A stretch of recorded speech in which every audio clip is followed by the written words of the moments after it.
ini, sahabat pernah mendengar istilah politik divided, business united. Politik itu membelah, kalau bisnis menyatukan. Karena itu kita harus memahami politik agar selalu waspada tidak terbawa arus politik. Politik dengan memanfaatkan kekuatan geografi suatu negara namanya geopolitik, baik membangun kekuatan politik dalam negeri maupun luar negerinya. Dengan melihat kekuatan tersebut, barulah negara tersebut kalau pemimpinnya visioner, berani, dan jago strategi bisa membuat negaranya berdaulat, kuat, disegani lawan, dicintai kawan. Venesia membuktikan posisi strategisnya untuk menjadikan negara kuat di abad pertengahan di Eropa dulu. Lalu itu hanya sebagai misal. Lalu negara yang pintar mengendalikan kekuatan laut dan darat wilayahnya, seperti halnya Turki dari zaman Ottoman hingga Erdogan saat ini, pintar memainkan kekuatan negaranya. Karena itu Turki menjadi negara besar. Singapura juga jago banget memanfaatkan kekuatan geografinya. Juga Israel di tengah musuhnya dunia Arab, dia memainkan kekuatan Eropa dan Amerika sebagai penyeimbang lawannya negara-negara Arab tersebut.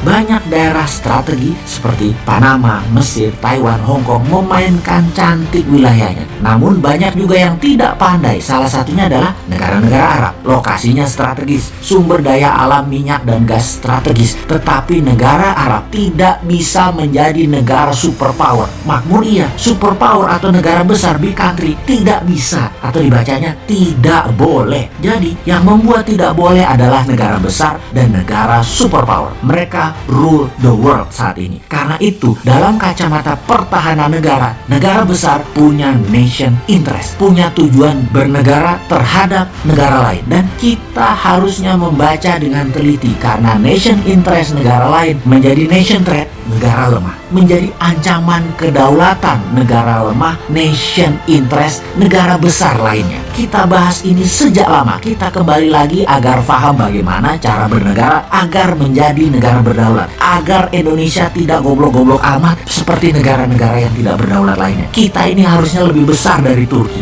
lebih besar dari Singapura, lebih besar dari negara-negara Eropa. Harusnya. Pertama, apa yang harus kita pelajari? Pertama, kita pelajari nation interest setiap negara yang berhubungan dengan Indonesia. Paling besar itu siapa? Maka kalau kita ambil top 3, mereka adalah negara Singapura, Tiongkok, dan Amerika. Tiongkok punya banyak agenda. Satu, karena penduduknya besar, 1,5 miliar manusia yang harus dikasih makan, dikasih sarana kesehatan, dikasih sarana lainnya. Kedua, Amerika yang lapar dengan kekayaan atau pemuja materialisme dan kekuasaan. Terakhir, Singapura yang sesungguhnya tidak ingin mencaplok, tapi ingin hidup damai makmur dengan menggunakan strategi semua teman. Namun tersering mengambil keuntungan terbanyak ya Singapura itu. Buktinya harta terbanyak di ASEAN ada di Singapura. Orang Indonesia juga kalau kaya juga taruh uangnya di Singapura. Kembali ke asalnya, nation interest Tiongkok nih ya, agar banyak negara suka dengan Tiongkok adalah pertama dengan banyaknya giving, banyak memberi. Kemudian negara yang ditarget dikampanyekan bagusnya Tiongkok, dipropaganda, dan media setempat di negara tersebut dibayar kalau perlu, lengkap dengan buzzer-buzzernya. Bisa ribuan orang berada di sebuah negara hanya membuzzer kecanggihan Tiongkok lewat konten sosmed seperti IG, WA, lewat TikTok, dan banyak lagi. Setiap hari diproduksi video dan berita, dipotong-potong yang indah-indah dan disebar agar negara tersebut terpesona dengan Tiongkok. Jangan tanya media mainstream, digarap sejak lama. Film Hong Kong, film-film dinasti Tiongkok lama sudah diedarkan dan digencarkan, bahkan masuk ke Hollywood. Sejarah tulisan tentang Tiongkok digarap rapi.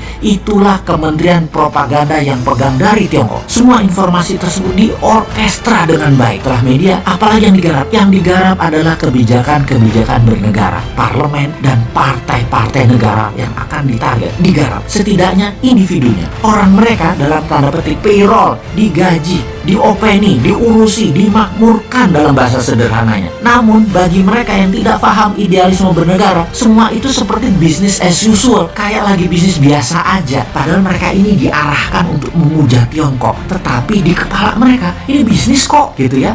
Karena pendekatan yang dipakai dalam menjalankan strategi Tiongkok adalah menggunakan economic approach. Karena itu pejabat gak kerasa rakyat banyak yang nggak kerasa dikuras, padahal hartanya dalam jangka panjang akan musnah itu aset bernegara di Indonesia. Sungguh, Tiongkok itu butuh sumber daya alam suatu negara. Dia akan sikat dengan berbagai cara, dan terakhir biasanya adalah dengan membangun aliansi kepada banyak pemimpin daerah dan pemimpin pusat, di mana mereka ikut bermain, modali mereka, kalau perlu menangkan mereka agar dapat jabatan tersebut. Semua terorkestra rapih, perlahan, jangka panjang, sehingga tidak terasa. Jangankan tidak paham, yang paham pun bisa terlena karena halusnya propaganda dan cara mereka bermain. Tahu-tahu aset negara habis saja, setelah itu kita dilepeh deh. Ibarat lonte sudah habis dipakai ya ditinggal.